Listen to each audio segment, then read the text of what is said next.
Can you hear me? Uh-huh. Oh, okay. Are we doing one of those silent podcasts today? Yeah. Yeah. Okay. I figure we'll get better ratings if we just don't talk at all.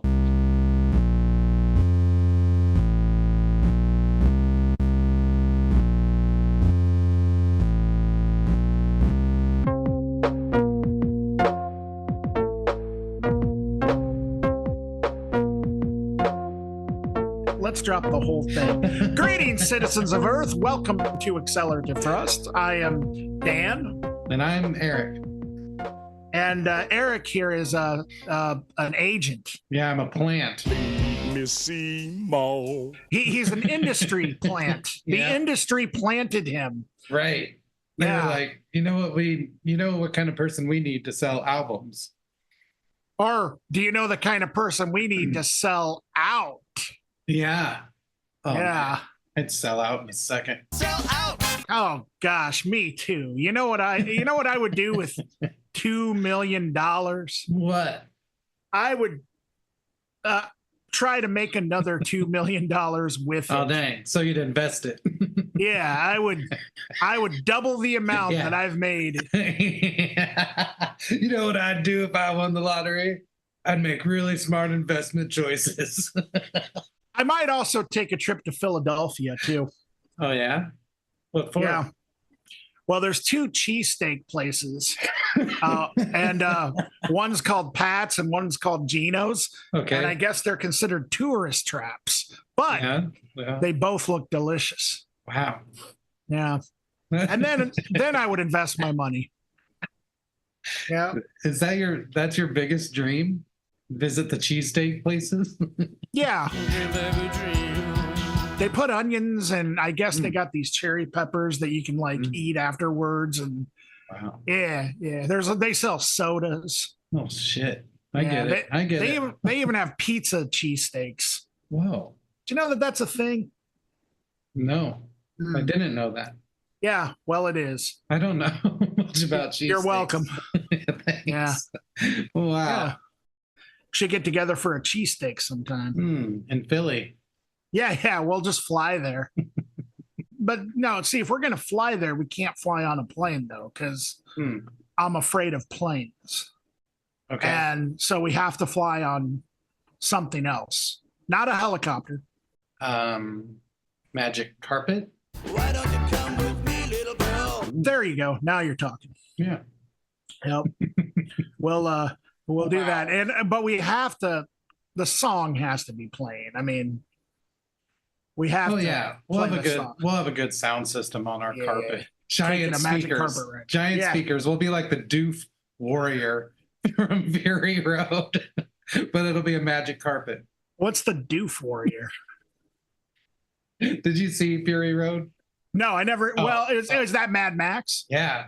Yes, I did see that. So the Doof Warrior is the guy that's playing the guitar bass thing, and he's like on bungee cords. Oh yes. Giant Doof Warrior. Yeah. Now, how come nobody has ever used that for a title of something like Doof Warrior? I don't know. Because wouldn't that be perfect for some sort of ironic, sort of metal band, or not even metal? I'm thinking almost I don't know, art rock or something, like a lightning bolt type band or something. Yeah. Maybe we should start. I don't know. I don't talk about this very often because no one cares, but I actually really enjoy Mad Max and the whole universe and all the different stories and stuff. Yeah. And the reason is because for the most part, they don't tell us anything. We don't know exactly why there's a bunch of kids that worship this guy that, crash landed in an airplane and all this kind of stuff. And in Fury Road, we don't know any of these characters, like the bullet town guy and blah, blah, blah. They're all brothers and just all this implied world building that we don't really know about. Anyway, I think it's really cool. But we should start a band that's Mad Max based. I'm thinking d.i.y type hard rock, stoner rock. You know, and it could be like epic songs about, you know, the Doof Warrior and Thunderdome, all kinds of stuff. Yeah.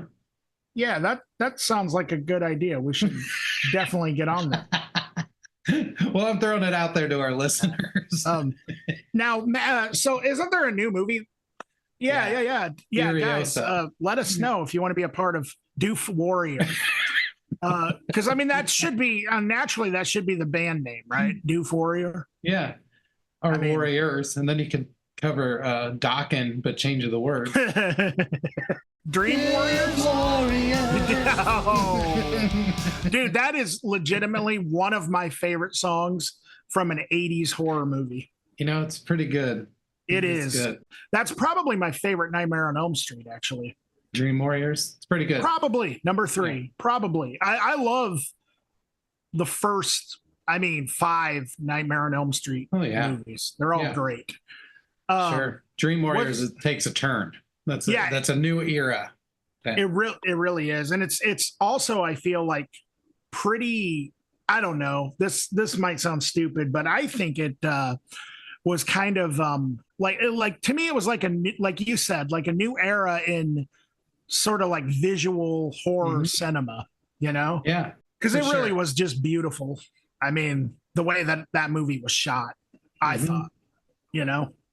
Yeah. Good stuff. Yeah. Freddy is definitely my favorite horror movie franchise, for sure. Yeah? Oh, yeah. 100%. Like, I think Nightmare on Elm Street beats them all. Yeah.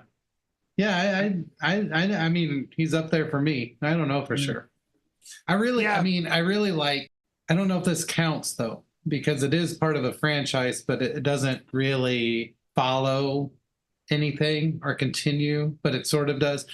The Sawyer family in Texas Chainsaw, especially Texas Chainsaw 2, like Chop Top. Music is my life. He's probably my favorite horror character.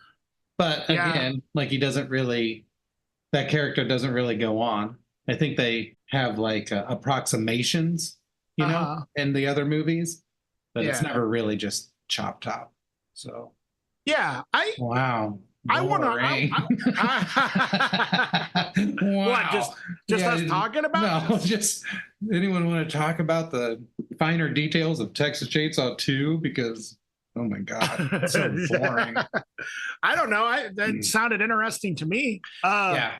The Texas Chainsaw Massacre is one franchise that I need to become more familiar with. I remember being scared of it when I was younger, and I did not grow up liking horror movies because I allowed myself to get scared of them. When I was like 8 years old, for some reason that disconnect of like reality and fantasy didn't quite hit home with me until I was probably about 12, when I realized these are actually just like puppets or costumes or whatever. Right. You know what I mean? But as I got older and in my adulthood, I appreciate especially 80s and like 90s horror. But especially 80s horror, like way more than I did as a child. I think that they're some of the best movies made, like 80s slasher movies. I also like them just because they weren't as realistic as some of the new stuff that, like the Saw. We talked about this, like the Saw movies. I want to play a game. That seems to me like it's just like, okay, well, some psycho could see this and actually, like, I could see a copycat effect, but nobody can actually get into anybody's dreams. Like, you know, like, unless, not with that attitude, you can't. Yeah. That's true. That is a very defeatist statement that I just made. Yeah. You know what? Don't listen to my advice. Get into your dreams and get into everybody else's. Yeah. Get into my dreams and get out of my car. Isn't that how it goes? That is exactly. That's what they said. Billy Ocean. Billy Ocean. Yeah. Billy Ocean. Wow. Oh man. Wow. man. Billy Ocean. Freddie Ocean. Freddie Ocean. Frank Ocean. Whoa. Yeah. So yeah, Freddie Ocean is quite serious when he says, "Get into my dreams." Yeah. Do you think that the Ocean family are all related? The Ocean. Ocean man. Yeah, I don't know. I guess. Do you Wow. think they drink Ocean Spray cranberry? Probably? Oh, that stuff was delicious, wasn't it? Oh man! If So- anyone's still listening to this show, I'm really sorry. Yeah, we apologize for everything. But you know what we won't apologize for?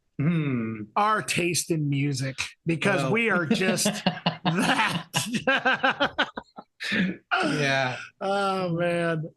We just can't. We can't apologize for our taste in music. Yeah. Yeah.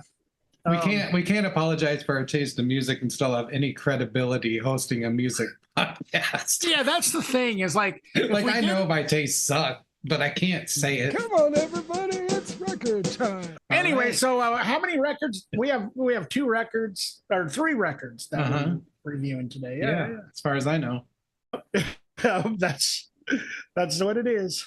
Okay, so my pick for this episode comes from a band called Uranium Club, and the name of the record is Infants Under the Bulb. Now, the Uranium Club is a Minneapolis-based band, and it consists of Brendan Wells, Harry Wall, Ian Stemper, and Matt Stagner, and several members being from Iowa City bands Solid Attitude and Nerve. Yeah. Cool. So yeah. So when I saw that, I was like, well, holy crap, this could actually technically almost be a local pick. Almost. Awesome. But yeah, I love this record, man. I really struggle with, well, I don't struggle. I actually can tell you exactly what I'm hearing, and it's awesomeness. But it's like a take on punk rock that I've never quite heard done this way before. So Uranium Club is associated with what is called egg punk. Egg punk is kind of a subgenre, also known as devocore, which we'll get into that later because that makes a lot of sense. Mhm. And it's usually the features are usually lo-fi and satirical tones, which that doesn't 100% make sense with this record, because I would not call this record lo-fi. As a matter of fact, I think that it's recorded very well and sounds really, really good. But it is very punk rock, very interesting, and just a blast to listen to. So the guitars are very quirky on this. There's a huge no wave influence here. I mean, it's very no wave, actually, I would say. The chords that the guitar player chooses to play are just, I don't know. Sometimes it just kind of does this staccato sort of like rhythm thing just over like this sort of pluckiness, and it's just really awesome. There's generally a big driving bass kind of overlapping it, and the drums are very heavy hitting, and the guitars are heavy but not in a distorted sort of way. There's, I don't know, like a urgency to the playing. I think the vocals, I think, are kind of the star of the show here. They're mostly yelled or kind of almost done in like this spoken word sort of style. But again, it's like the record is heavy and the vocals are heavy, but not in a screamy sort of way. It's just, it's intense, but intense in a much different way than like any sort of like, I don't know, like there's no like machoism here or anything like that. In fact, most of it seems to be kind of centered around just sort of strange subjects and maybe a little bit of nerdiness kind of thrown in there. I think that genre wise, there's a lot of surf rock elements to the guitar parts. Some of the songs add horns, which almost border on like a ska influence for a bit. Definitely has a little bit of dancey vibes. Like I would almost say that like the musicianship on this, the best way I can describe it is just insane. Yeah, it's just like fun, quirky, weirdo punk, and it's totally right up my alley. It's a brilliant take on all of this stuff. I don't really have much to add to it other than that.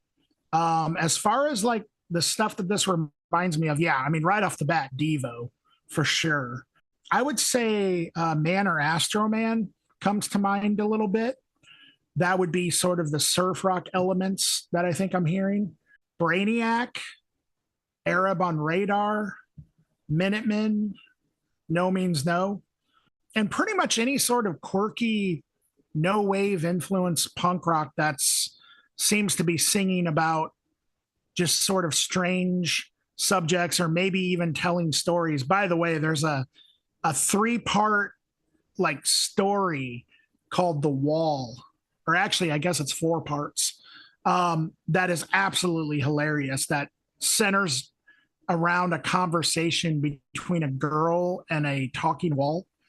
And it's just one of the most absurd things I've heard on a record. Yeah, this whole record was just a ball. What did you think, Erik? You know, it's going to be really hard to add much to that, because you pretty much covered everything. But yeah, it's extremely jagged and angular. Oh, those are two words that I was looking for. Well, yeah, I use angular a lot and I feel bad about it, but sometimes it's the only word that really means the thing, you know? Sure. Kind of jazzy at times, new wave, no wave, punk rock.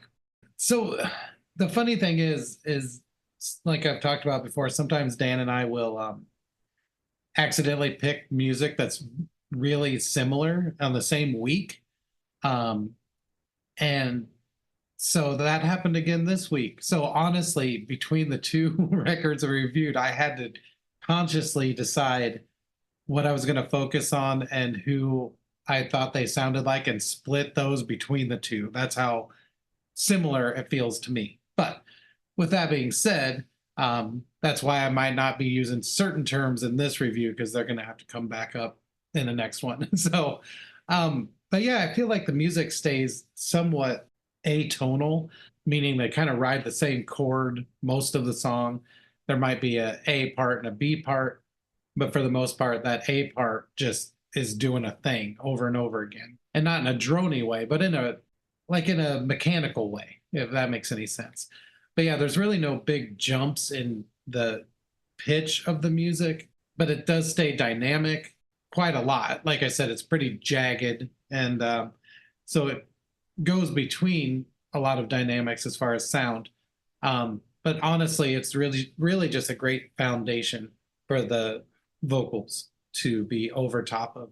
And the vocals are delivered in a really cool, like almost spoken shout kind of thing. The lyrics are also really clever, enjoyable to listen to. In a certain way, I would say it reminded me of Sleaford Mods in that sense. Like just the words are fun to listen to, and the phrases, and also a little too clever for their own good, like a little snotty kind of in places.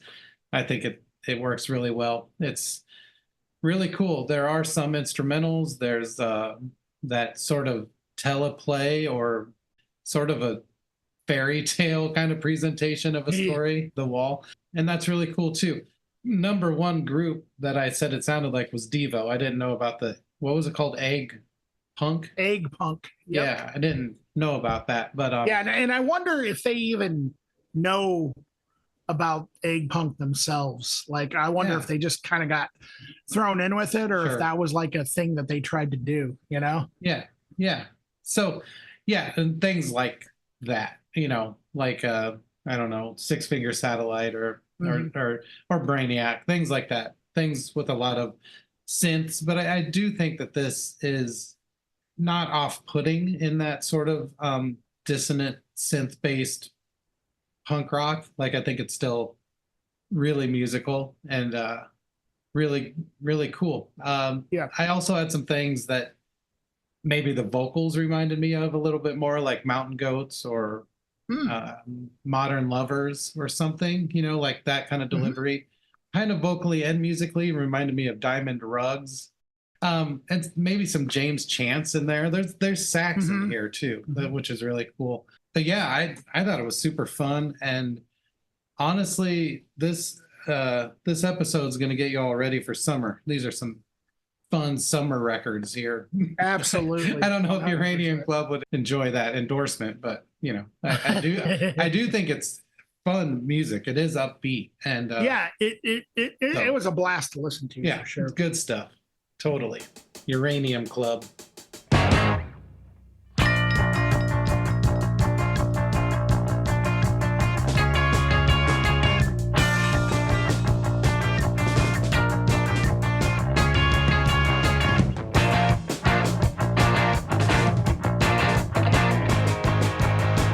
We don't talk anymore.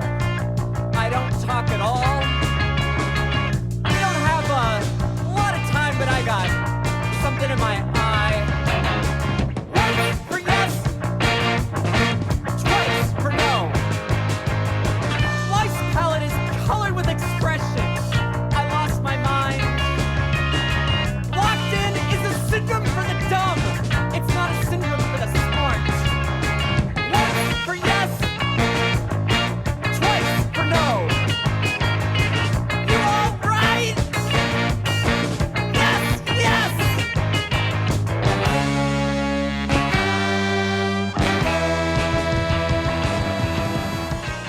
Yeah, so my record that I chose for this episode is by a group called Nervous Tick and the Zipper Lips. And the album is called The Monochromatic Mind of. And it came out this year. Nervous Tick is from Buffalo, New York. It's hard to glean who is in this band, but it does seem like maybe it's mostly a one-person thing by a person named Nervous Tick. I honestly have no idea. It's hard to figure out from their Bandcamp what's going on. But anyway, that's just an aside. Nervous Tick, this is kind of heavy, spazzy, goofy synth noise rock. Like I said, I think this shared a lot of similarities with Uranium Club. The guitars in this are pretty distorted comparatively, but they are still jangly and pretty surfy at times. Like, both of these have a definite surf element to it. And just as an aside, and I'm not trying to be some big know-it-all or whatever, but Devo, actually, before they were Devo, they went by the Wipeouters, and they were a surf rock band. And so that element of surf being a part of this egg punk or whatever makes perfect sense. And when you listen to Devo, when you really listen to them, it is very, very surfy. And a lot of that movement and angularity comes from those kind of modes and things. Like surf music, I think, gets a bad rap for being kind of goofy, which it is. But also there's some really cool ideas in there. A lot of things that carried over into, I think, even extreme metal, if not just kind of spazzy punk or even straightforward surf, you know, presented in a new package like Man or Astro Man or something. Anyway, blah, blah, blah. Yeah, the synths are very upfront in the mix on here. The organs and synths, they definitely kind of lead the charge musically, I think. And when I say upfront in the mix, I mean for real, like really loud. But I like that. It gives it a sort of like wild feel to it. The drums and bass provide some structure to the whole thing, but they still also feel very wild and out of control. The whole thing feels that way to me, just teetering on the edge of sort of just wiping out. Again, the vocals on this are also mostly like shouted talk singing. With this, I think it feels a little more aggressive than clever versus Uranium Club. The vocals, I don't know if they're actually distorted, but the vocals themselves are a lot grittier, maybe even into the realm of like Jesus Lizard or something. Things that it reminded me of, that OC's record we reviewed. But yeah, that sort of synth-based, synthy new wave OC's record we reviewed for Mission Creek. Again, Devo, I never really like to double up on what things remind me of, but there's no way around it. It also had an element of like the fashion pimps and the glamazons. Vocally, it sort of reminded me of Ministry at times. Like the vocals are, they sound aggressive, but really a lot of that's production, I think. And then sort of the aggressive vocals and sort of like distorted guitars, but also the funness of it, the goofiness of it, kind of reminded me of Andrew WK, like that sort of balance of aggression and fun, But yeah, I really like this record, Nervous Tick and the Zipper Lips. They have a lot more music out there, and I want to listen to more of it. And like I said, this is your fun summer episode, so you should check out this record too. What'd you think, Dan? Oh man, I loved it. I was pretty blown away at how similar our picks kind of were. I think you kind of touched on that a little bit, Erik. Like I think it wouldn't be too weird to see both Uranium Club and Nervous Tick be on like the same bill. You know what I mean? Yeah. They're definitely different from each other, but I think that some of their aesthetics are very similar, and they're probably into a lot of the same things, But yeah, this album front to back was a blast. It's, in my opinion, it's straight up just synth punk done very well. And it's very explosive, very fast, very chaotic. The songs are really short. The vocals definitely gritty, and I think kind of had a guttural element to them, actually. Some songs almost reminded me of like straight up rock and roll. I sort of think on a couple of songs, the guitar kind of took the front and center. But for the most part, as you mentioned, Erik, the synthesizers were definitely the star of the show. They were definitely the one that is more on display. It's really hard for me to believe that this is one person, if that's what's going on, because this totally sounds like a band. And it is just fierce and just fun and in your face. And it reminds me of just like old school punk records that really only needed about 15 to 20 minutes to get the point across, But yeah, there definitely was an element of absurdity. And I really, really like that because, that element, you mentioned Jesus Lizard, that's totally how I would describe like how David Yow writes lyrics, I don't know if that's the case with these two, but there definitely does seem to be just like I don't know, let's have fun with the lyrics sort of mentality a little bit and just getting some stuff out that maybe doesn't always make sense together, but is just really fun to kind of say, or just, is just hilarious. Yeah. I mean, the guitars are punk as hell. The synths sound great. The drums are absolutely crushing. And yeah, it's just really fast and in your face. Recommended if you like all the things that Erik said. Plus, I would say the sound of the instruments really reminded me of Lost Sounds and even like Jay Reatard in general, honestly. Human Eye, Cherry Cheeks. But I would definitely say it's a lot heavier than Cherry Cheeks for sure. I also put down Fashion Pimps and the Glamazons, VCR, Mile Marker. Now, this is what's interesting because I could see the Al Jorgensen comparison vocally, but you know who the vocals reminded me of a lot at times? Rancid. Okay. The vocals reminded me a lot of particularly Matt Freeman, the bass player, when he would do his songs. Yeah, I can see that. he really had he really has the guttural, like sort of like that sort of thing. Right. Like that's a horrible impression, but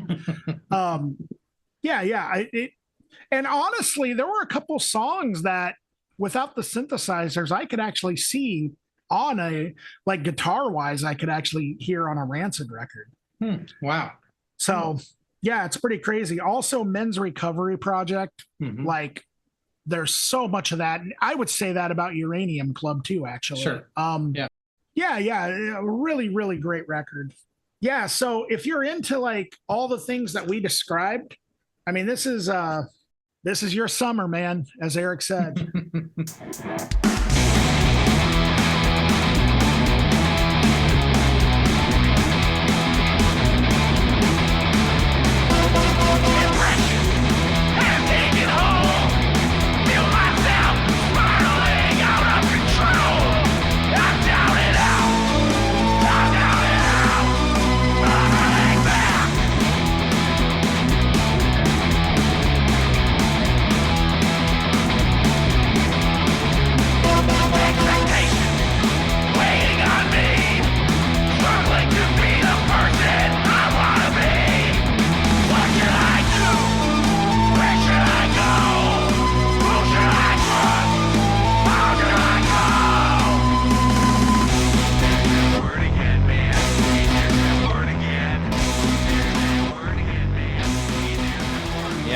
Yeah, guys, get out there. It's your vandalism summer.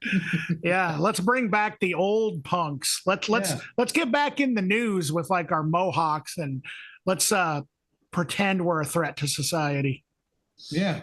All this new punk is safe. Whoa. Dang. Yeah. Y'all go and play at Denny's. Well, we used to play at Shoney's. Yeah. Take that. Do you remember Shoney's, Erik? Yeah. Okay. Yeah. You ever played at a Golden Corral, man? Then you're not punk until you do. And also, the dinner rolls are fabulous at Golden Corral. Yeah, I haven't been there in a couple decades. Oh yeah, no, me neither. It's been a long time since I've been in a Golden Corral, but I do remember those dinner rolls. Yeah, they were good. And before that, it was Texas Toast. Mini Texas review toast. Of the dinner rolls. Yeah, dude. I'll tell you what. You take those dinner rolls. You take one of them in one hand, and then another one in another hand, and you shove them both in your mouth at the same time. Wow. Dripping butter. Wow. Then you're really rolling. Yeah, rolling. Now I know you'll be loving this right here. Mr. Birdsmith is Landon Strauss, Birdsmith. This is my review of Birdsmith. Yeah. And the name of the record is In the Hand. Now, Birdsmith is a project curated by Landon Strauss with guest musicians on each release. This one in particular has landed on almost everything, but and you might know some of these people. I know that I know a couple of them. His brother Brooks is on bass and guitar on some of the songs. Jack Christensen on bass, but then also Pete Ballasteri. Do you know who that is? Yeah, he is the saxophone player. He played with Old Scratch for a long time. Okay. He played in the Violent Femmes. No, wait, hold on. He did? Yeah. Really? Yeah. I didn't know that. Yep. And he's a really cool guy. He's a good friend of mine. I like Pete more than almost anyone else. Anyone else on this recording, even. And then Hynek, can't pronounce the last name. Do you know who that is? I don't. I would guess maybe it's Kokurik or Kokurik. I'm not sure. Kokurik, yeah, that's it. Yeah. Kokurik, yeah, on guitar. I'm sorry, Hynek. And those are all on various songs throughout, but most of it is Landon doing everything. And right off the bat, I would say that what this sounds like 100% is Landon embracing his love of prog, jazz, and new wave, pretty much all in one. Yeah.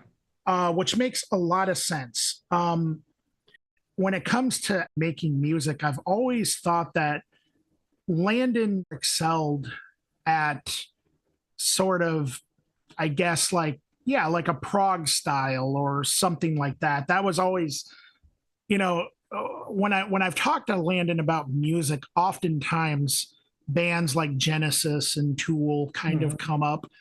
Mr. Bungle is a huge influence on him. I think probably like early Pink Floyd. I'm not sure what Landon's knowledge is of jazz, but I assume he's pretty well versed in it, at least from the sounds of this album. It seems so, but the musicianship on this is absolutely otherworldly. I mean, it's pretty dark overall. This record, though, there's a lot of synths on it, and that totally makes sense because Landon has, if you've been following his Instagram at all, he's been pretty obsessed with synths lately. He also, I mean, even like performing live with Jack Christensen, he seems to be building his synth dungeon like almost daily, it seems like. The content to this, like lyrically, he seems to be singing a lot about, I don't know, from my perspective, it sounds like a lot of sort of pain and loneliness, but then finding sort of the meaning behind loss, I guess you could say. There does seem to be kind of a vulnerable, if not existential side to what Landon is kind of singing about.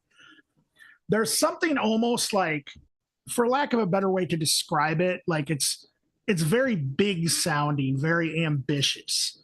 And so like it almost makes me think of like Vaudevillian or almost like big band in some ways, even though it doesn't really sound like that.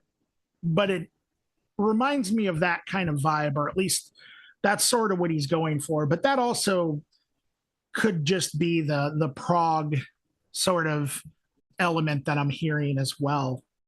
All the instruments are produced just fantastically. The guitars, there's some solos in there, which I always feel like Landon excels at. One thing that I've always liked about the Strausses playing when they're doing like solos is they never overdo them.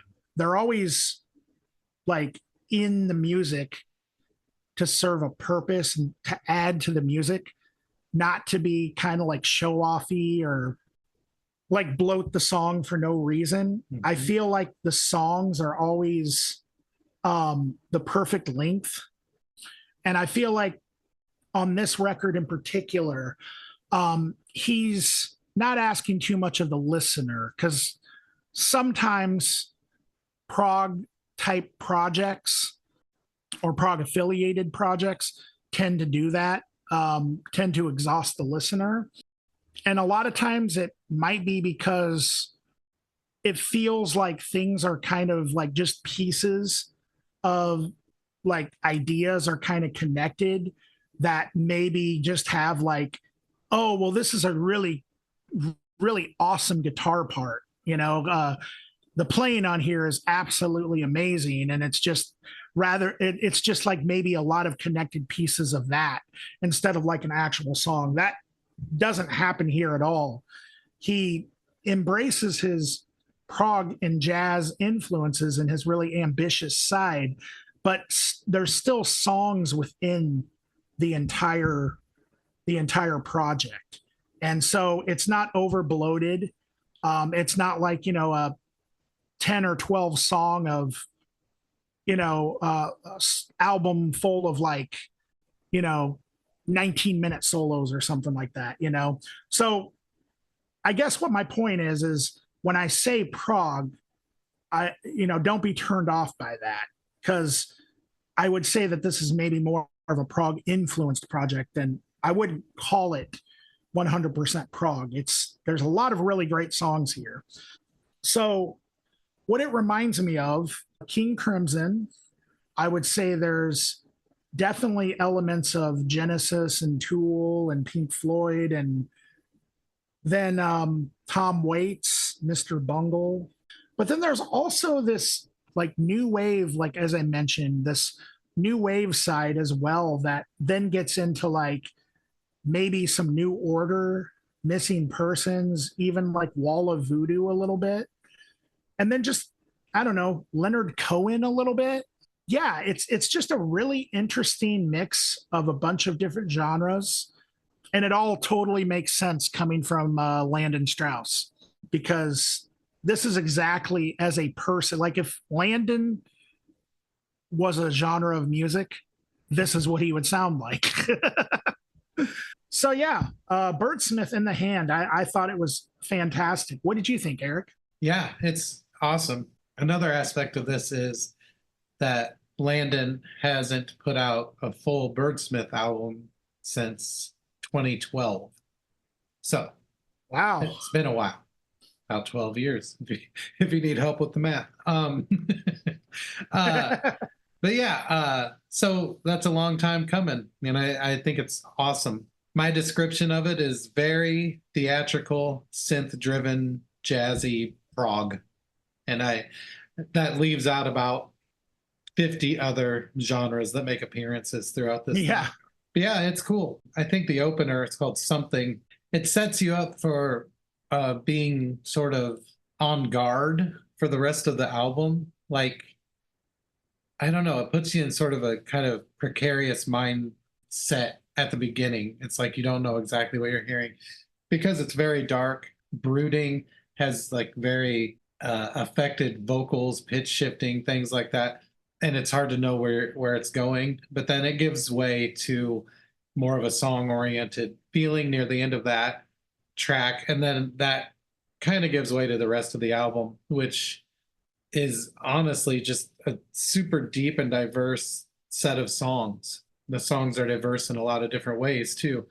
Like Dan said, including everything that Landon and I have ever talked about musically. Like it all seems to sort of bubble up and permeate, through the layer of theatrics, and also just the performances. The performances become more than just an element of this album. I think it is the album. I mean, it is these sort of super proggy technical aspects of it become something that you start to listen for. And I think that's pretty cool. And it's not something I usually seek out in music, but I think Landon does a nice job of spreading everything out.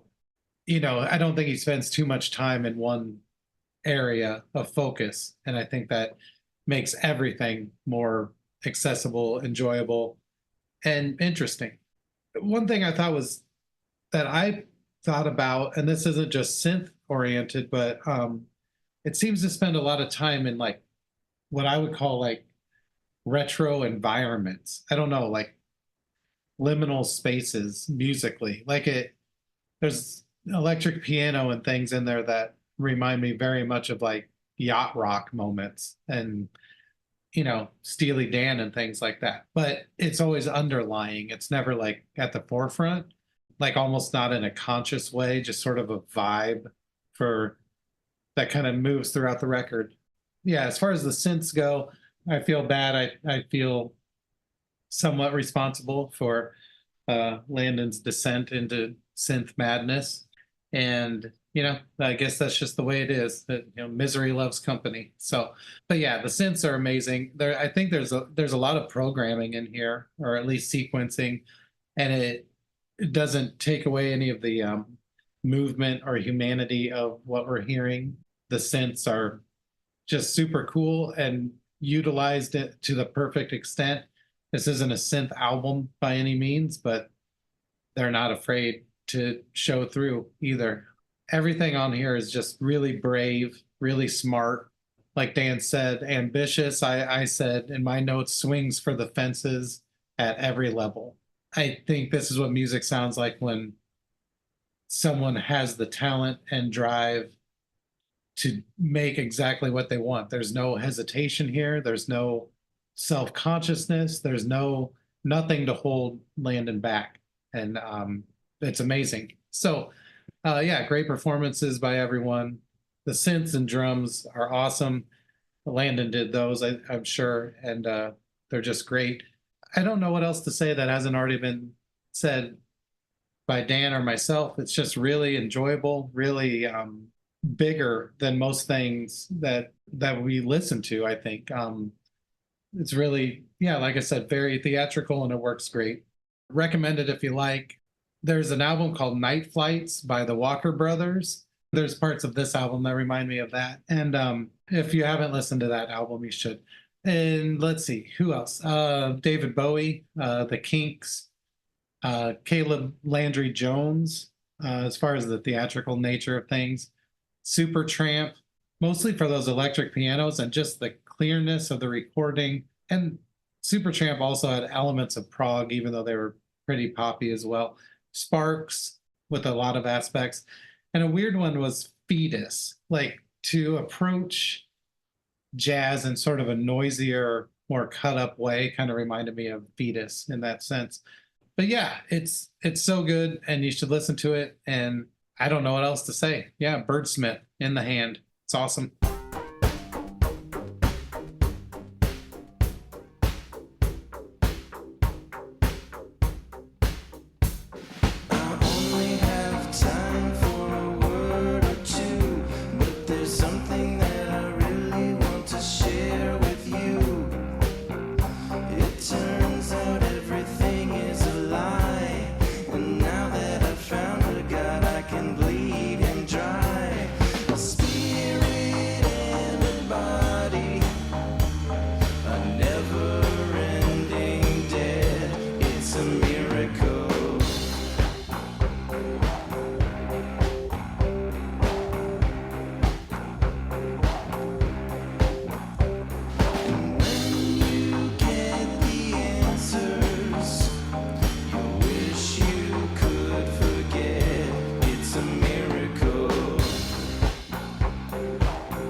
But yeah, no, it's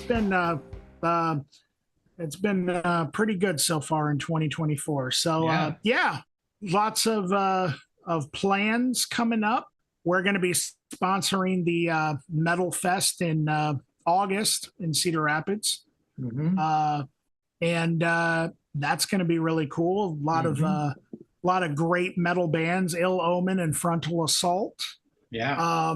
Among many, many, many others. Yeah, we'll have more info about that soon. Yes, we will. Too. Absolutely. It's going to be a pretty exciting summer at the Accelerativ Thrust. I think we're going to be eventually probably going back, at least for the summer, to a weekly format. So you guys can avoid us on a weekly basis instead of an every other. Yeah, now you have to choose not to listen every week. Every week. That's going to be coming up probably starting, after the next episode, probably. Maybe. Yeah, we'll see. Or yeah, who knows? Maybe it'll start with this episode. We never know. We never have any plans here at the Accelerativ Thrust headquarters. No, if we did, then we would mess them up. We'd totally mess them up. But anyway, so thank you for all listening. We're glad that you're still here, if you are. And if you want to communicate with us, you know how to get a hold of us. Accelerativ Thrust at gmail.com, or you can hit us up on Instagram or Facebook. Okay. Yeah. All right. Bye. Bye.